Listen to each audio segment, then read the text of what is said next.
Welcome to FO Talks. With me today is Dr. Shahidul Alam, a renowned photographer, writer, and journalist from Bangladesh. As many of you know, Bangladesh is one of the most densely populated countries in the world. It has seen a turbulent political journey since its independence in 1971. After the country's founding leader, Sheikh Mujibur Rahman, was assassinated in 1975, Bangladesh has experienced years of military rule and shifting civilian governments. In recent decades, the political contest largely centered on two figures: Sheikh Hasina of the Awami League and Khalida Zia of the Bangladesh Nationalist Party.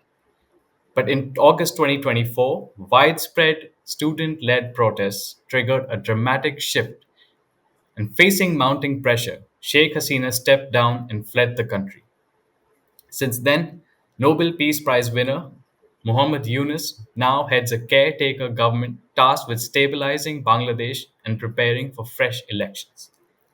Dr. Alam, welcome. My first question to you is this: how has Sheikh Hasina's ouster and Muhammad Yunus's rise as a caretaker leader changed power dynamics in Bangladesh? Well, I think firstly we need to set the context. I mean, you did say facing mounting pressure. What you didn't mention was that over a period of 3 weeks, uh, by UN calculations, about 1,400 people have been killed and some 20,000 injured. People being shot from helicopters, um, children being fired by sniper bullets and things like that. I mean, that's the situation it was. I mean, she did face mounting pressure, but I think that's putting it very mildly. And she fled to India. So essentially, I think if you look at Hasina's regime, it was her self and aggrandizement, the filthy accumulation of wealth. For us, what is very significant is her complete subservience to India, which was part of the reason why she was hated as much as she was.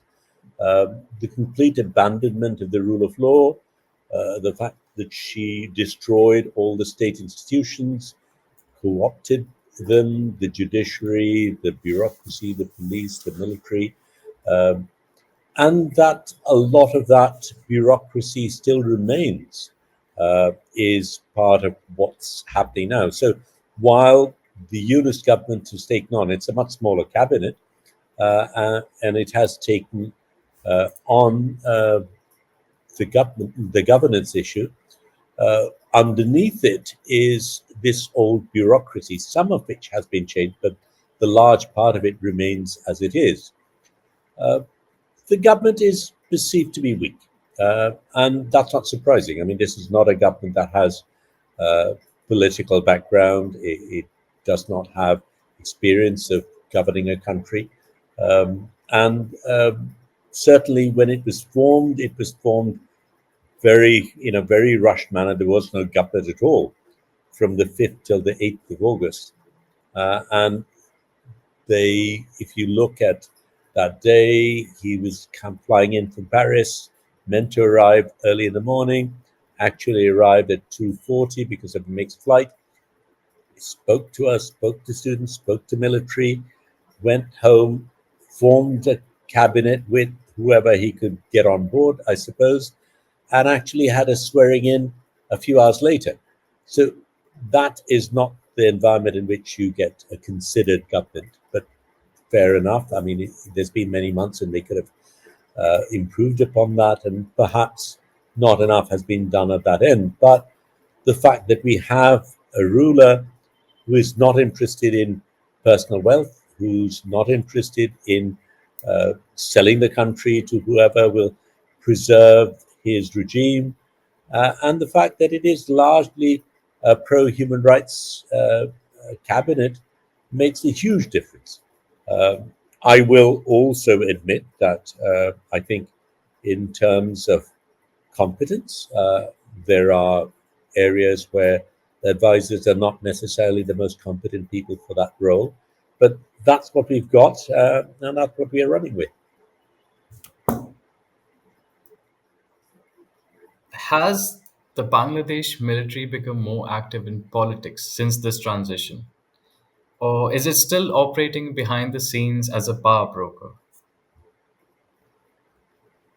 The military is powerful, without a doubt. I mean, certainly, it has been from the beginning. We've actually had two military rulers, but now, for many years, from since 1991, we've had civilian rule, except for a period in between, which was called a caretaker government, but was actually a military government in garb.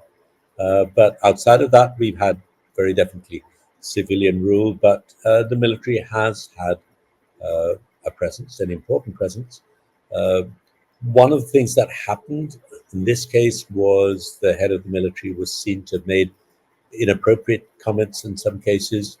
Um, I think what is more significant is the fact that deep state, which was entirely under Hasina's control, is still in place.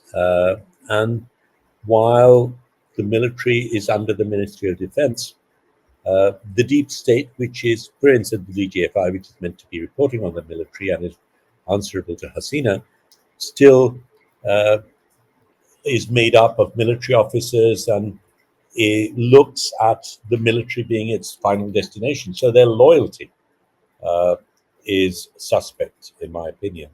And it is that deep state which is still in place. So rather than the military, I would be more concerned about the deep state, much of which is made up of military.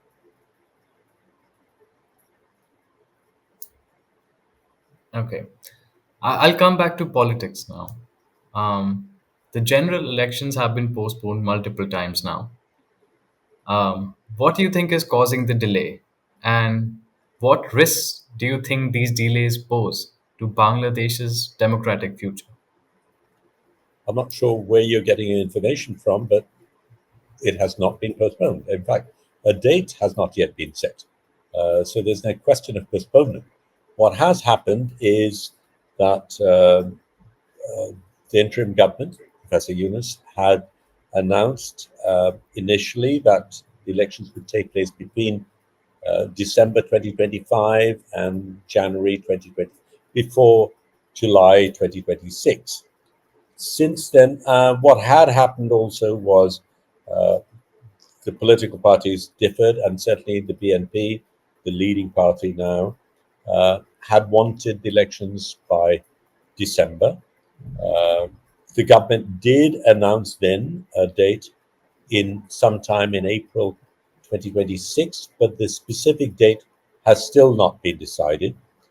Since then, Professor Yunus and Tariq Rahman, the head of BNP, who's in exile in London, met in London, and I think it's believed now that uh, the elections will take place probably sometime in February, which was in fact uh, the the suggestion of what's called the Citizens Coalition. That's a citizens body which drew out a roadmap saying that it was feasible to hold elections by February based on specific milestones that had been set. And it now appears that both the interim government and the BNP find that a reasonable position. So we expect it to be in February, but no date has yet been set. So no question of postponement. All right. If we do go ahead with elections in February in Bangladesh, how do you see them playing out? Will the elections ease some of the deep divisions in the country, especially political and religious tensions? People do want elections. I mean, we've not had a chance to vote for what, 16 years, 17 years. So, and there's this large group of young people who've never had a chance to vote in their lives. So, yes, there is a huge hunger for going to the polls, for being able to vote. Uh, and at the end of the day, it is an elected government that must rule the country. So I think that certainly will happen. Uh, Divisions are there, and I think divisions will remain. Certainly, post uprising, there was this complete unity because everyone was so against Hasina that actually united the country politically. And certainly in the period immediately after Hasina's fall and before that as well, there was no division whatsoever. But Hasina was had a very repressive regime and very vicious repressive regime, and as a result, really there was not the space for uh, political opposition to be saying something, anything. So since Hasina's departure, there has been a huge rise in people venting their their point of view. There have been protests. People have been demanding things. Political groups have been making demands. There have been rallies. There have been uh, all sorts of things happening, which is part of this chaotic democratic space that we have. And yes, including religious groups, because the uh, religious right, which in fact Hasina had used and pampered to as and when it suited her, was also suppressed. So that too, along with other people, are now up there holding protests, speaking out, making demands. I think that is the nature of things. So I'm not surprised by that. I think what happens is post-revolution, people often forget where we were, and the expectations were so high. I think whichever regime came in would have found it very difficult to meet. So there are all these people saying this is what we hoped for once Hasina left, and you've not been able to do all of that, which and some of that is true. But that is being vented vociferously by everyone. All right. So we have seen a large number of political rallies. I'm talking about since Hasina was ousted. There have been political rallies. There have been instances of violence, targeting of vulnerable communities. Violence against Hindu minorities continues to rise. Is the caretaker government doing enough to protect them? Uh, Firstly, it's not a caretaker government; it's an interim government, and we need to make that distinction. Um, what you say isn't supported by the data. I think minority rights in South Asia is an issue, a big issue, and Bangladesh is no exception. Not one government is doing enough, in my opinion. That includes Bangladesh. I think more should be done to protect the right of minorities. Uh, but let's actually look at the figures. Bangladesh has a population of 171 million. I mean, it's difficult to tell exactly because we don't really have that accurate a census. But out of 171 million people, on record, there are 1,254 incidents of violence against Hindus from August 2024 to February 2025. It's a large figure, more than it should be. Incidents from and of that figure, only 20 are attributed to being communal in nature. Now, one of the things you have to remember is that there has been violence against supporters of the previous regime. Um, in fact, I had expected a bloodbath given what had happened previous to that. And I'm very surprised that didn't happen. I mean, from the 5th to the 8th of August, there was no government. Yet, in relative terms, in fact, the people who died mostly were people who were killed by police who hadn't by then either known of or continued doing what they were doing. So, in Jatrabari on the 5th of August and things like that. But of the people of the incidents of violence, that's 1254, only 20, which is 1.6%, meant to be said to be communal. The others are linked to political vendettas, which should not also happen. And that political vendetta has the majority of that has been against Muslims because that is the majority of Bangladesh, but it has also included Hindus who happen to be part of the community too. And the figures I'm quoting has been acknowledged by people like Sri Randhir Jaiswal, the Indian External Affairs Ministry spokesperson. So, um, that's 98% of these are deemed political in nature and not based on religion. Uh, but still, I will certainly accept that uh, violence against Hindus has taken place. I'm concerned. Uh, I'm not concerned that India voices out for the minorities, but I am concerned that India voices out only for the Hindus. There are other minorities in Bangladesh as well, and they too have suffered, and they should be protected just as much, not just the Hindus. In fact, all Bangladeshis should be protected. Right. Coming to the economy, um, Bangladesh is seeing rising unemployment amongst the youth, and the interim government does have a road plan. That's what they say. How do you think the next 2 to 3 years is going to pan out for Bangladesh, considering the economy needs to be strengthened right now? Absolutely correct. I mean, in fact, it was unemployment was the issue that began the movement against Hasina. It was the quota system which was set up to help party cronies get jobs, and young people wanted jobs, and that situation persists. Jobs have to be created. Part of the problem also is that this country has been bled dry for such a long time. The estimates are something like $16 billion a year for well over 15 years. That's a huge amount of money that's been siphoned out of the country. So the banking sector was in shambles. I mean, the fact that the foreign reserves, the fall in foreign reserves has been stalled is a good sign. The fact that there is some foreign direct investment is a good sign, not enough, in my opinion. The fact that there is now greater confidence in Bangladesh, so people are lending money and prepared to invest in Bangladesh, or at least exploring those options, is are all healthy signs. But I don't think that's enough. I think much more has to be done.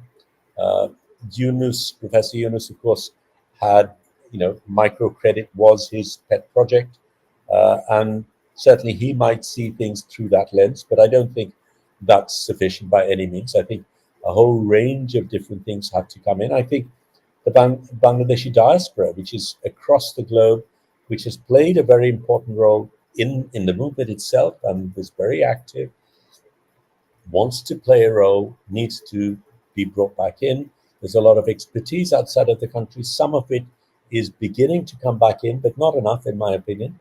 And I think we need to be doing things which increase confidence amongst the diaspora to come back and be involved. We need to do more for foreign investors to become involved. And you're right. I think there is violence, and that violence needs to be curbed because stability is something that businesses obviously look for. I think the most important thing that has to happen now is to build confidence. I think people have been traumatized to such an extent that it will take them time to build confidence in whatever regime comes in. And that is the big challenge, not just for the interim government, that's only here for a short while, but subsequent governments also need to take into account that confidence building is such an important part of it. And people have been bitten so hard, it will take time to win their confidence. Right. So we've spoken a lot about Bangladesh and its internal problems, and its internal challenges, and how things are being done to take care of them, to deal with them, to improve them. What about the external affairs? Under the Sheikh Hasina government, as you said, Bangladesh was heavily leaning and tilted towards India. How do you see Bangladesh going ahead? Is it going to continue engaging India heavily? Do you see China being a more active player, or maybe even the West? I think the fact that it's no longer under the huge big shadow of India itself creates other opportunities for all the entities that you mentioned. Uh, I think what is most dramatic, perhaps, is that Bangladesh developing a spine makes a major difference in itself, and there is a perceived shift towards the West, which is, I think, recognized. I think the biggest thing really is the shift towards Pakistan, which certainly previously Pakistan was a pariah state, and there was, of course, given our history and everything else, that was not surprising earlier on, but that was never repaired.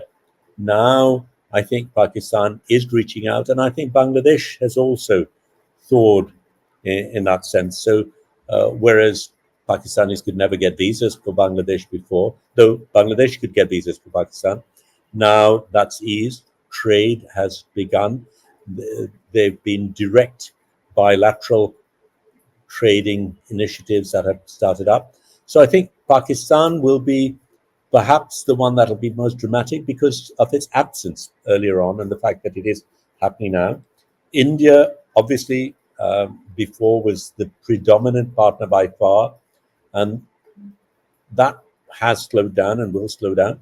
Though I personally think India's too big to ignore. I mean, it is our biggest neighbor. It almost encircles us. It doesn't make sense for either Bangladesh or India to maintain an enmity towards each other.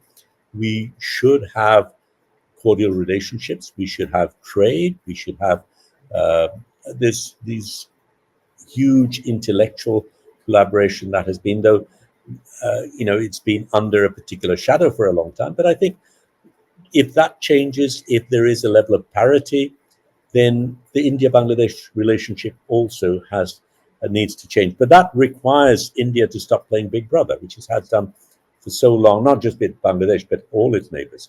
So I think if India gets it into its head that it has to behave differently, and now that it's lost the only friend it had in South Asia, perhaps it will think again about its own role here. And India is the big power in this region, and it makes sense for India to have that largesse, to be generous, to allow those relationships to grow. And I think we would all welcome that.